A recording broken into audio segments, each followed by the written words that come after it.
Hello, my name is Megan, and I'm here to present my personal project for POLS 420, History of Political Thought. This is a Wollstonecraftian reading of the 2004 teen comedy Mean Girls.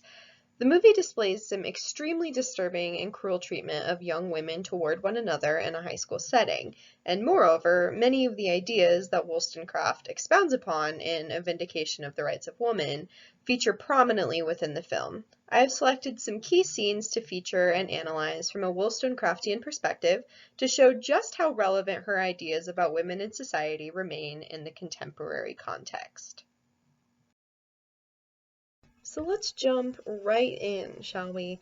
This first scene we're going to look at displays the main characters of the film, the Mean Girls, engaging in an almost ritualistic critique of their own bodies.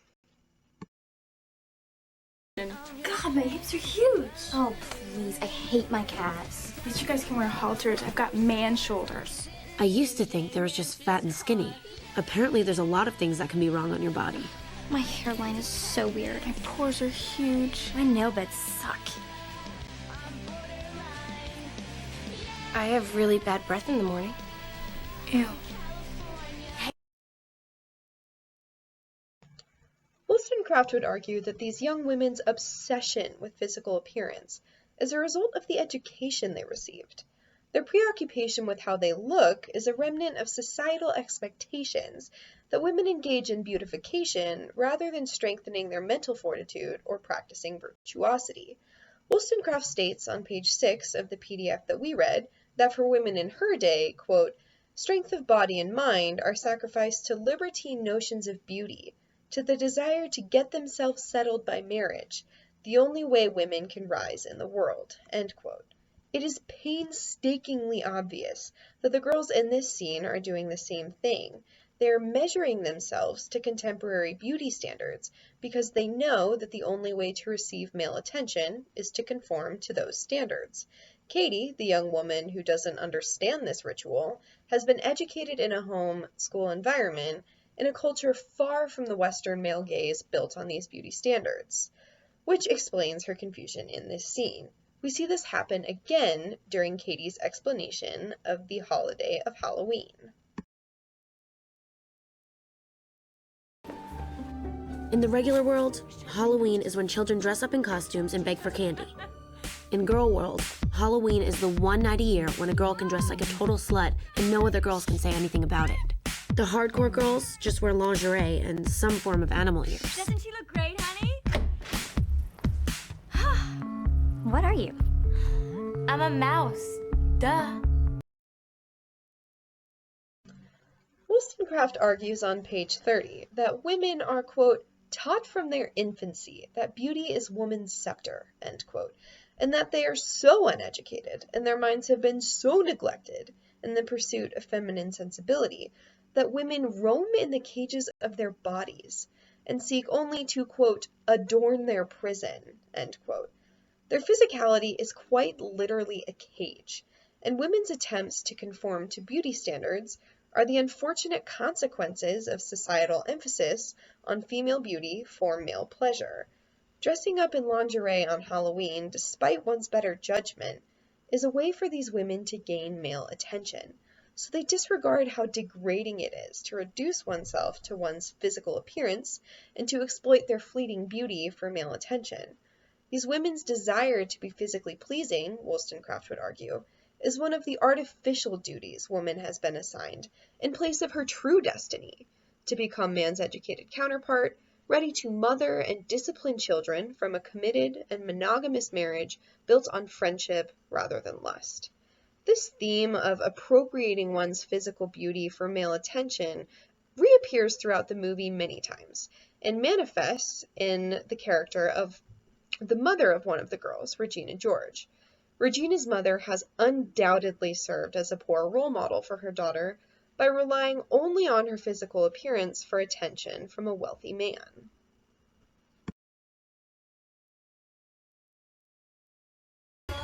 Hey, how are my best girlfriends? Hey, Mrs. George. This is Katie. Hello, sweetheart.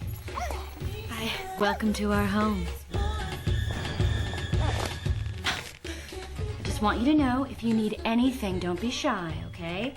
There are no rules in this house. I'm not like a regular mom. I'm a cool mom.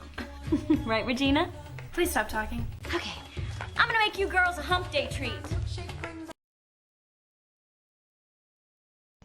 In the previous scene, Regina's mother is the embodiment of what it means for women to be poorly educated.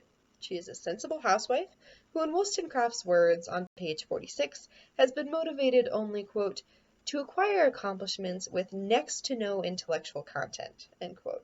One such accomplishment is her maintenance of physical beauty.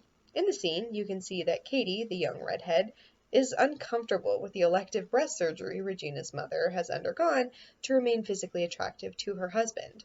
Regina's mom largely understands that the summer of her physical beauty will pass if she does not take corrective action to keep it from doing so.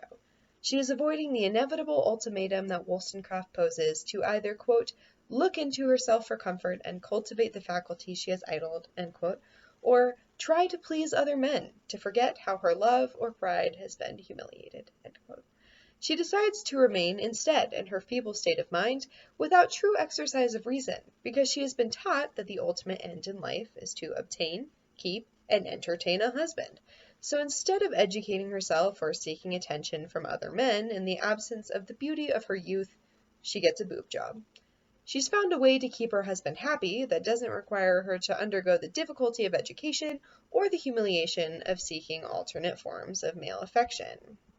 Moreover, you can see from this scene that in her attempt to be a cool mom that runs the house with no rules, she's spoiling Regina and her friends to the point that her own daughter lacks respect for her as an authority.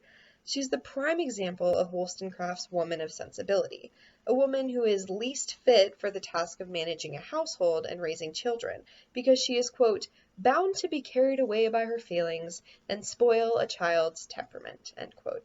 She simply doesn't possess the intellect and exercise of reason that would allow her to educate her daughter in virtue rather than sensibility, to provide a useful education rather than a barrage of fancy clothes and decorations for her daughter's fleshy cage. Finally, it's worth noting what Wollstonecraft believes would happen to Regina's mom if her husband, this guy, were to die. Had they not immense wealth that Wollstonecraft already criticizes for producing habitual idleness, Regina's mother would end up a useless widow with absolutely no applicable real-world skills and would have a difficult time obtaining, quote, another husband to supply the place of reason, end quote, in her life with the burden of her two brattish daughters. She would be taken advantage of by ruthless men looking to steal the money her husband did leave her, or if she didn't have money left, she'd likely become a prostitute, one of the most repugnant and destitute positions for women in society.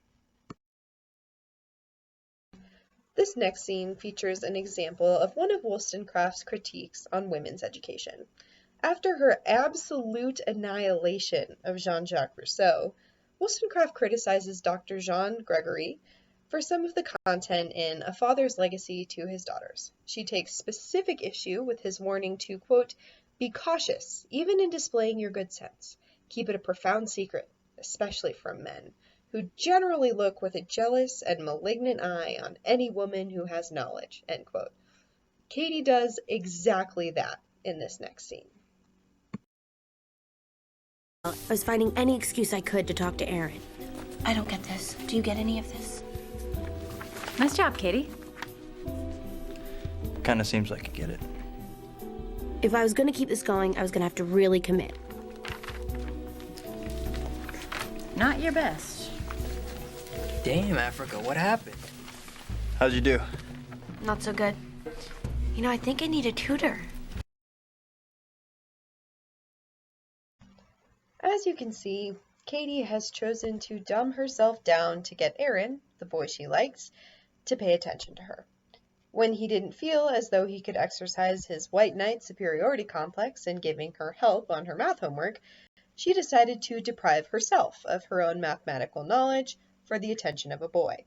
She literally gives up her rationality, common sense, and intelligence, only for the possibility that a man would pay attention to her.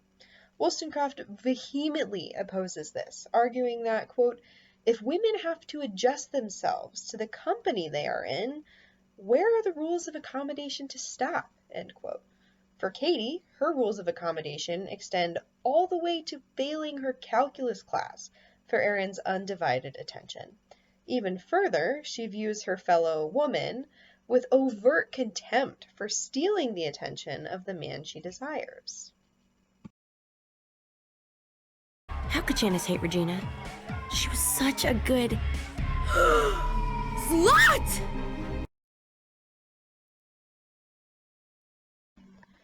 Wollstonecraft would see this destructive behavior between women as a result of their desire to fulfill the social expectation of pleasing men.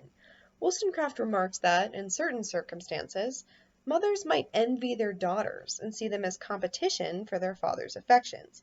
Similarly, in this scenario, Katie views Regina not as a friend, but instead as, quote, the cruelest rival, because she invites, quote, comparison and drives her from the throne of beauty in Aaron's eyes. Thanks so much for viewing this video. To learn more about how we can apply Mary Wollstonecraft's political thought to contemporary media, I hope you took away some central tenets of her work of vindication of the rights of woman, including her belief in the importance of real education for women, the duty of good mothering, the abhorrence of prostitution and dumbing oneself down for men, and the tendency of women to do whatever it takes for male attention when they're taught that that's their life's main purpose. We could have explored so many other things using so many other scenes from the movie, including the representation of women in government, the role of physical exercise in a young woman's education, how to practice modesty, and more. But hopefully this gave you a little taste of Wollstonecraft and of the brilliant 2004 teen comedy Mean Girls. Until next time!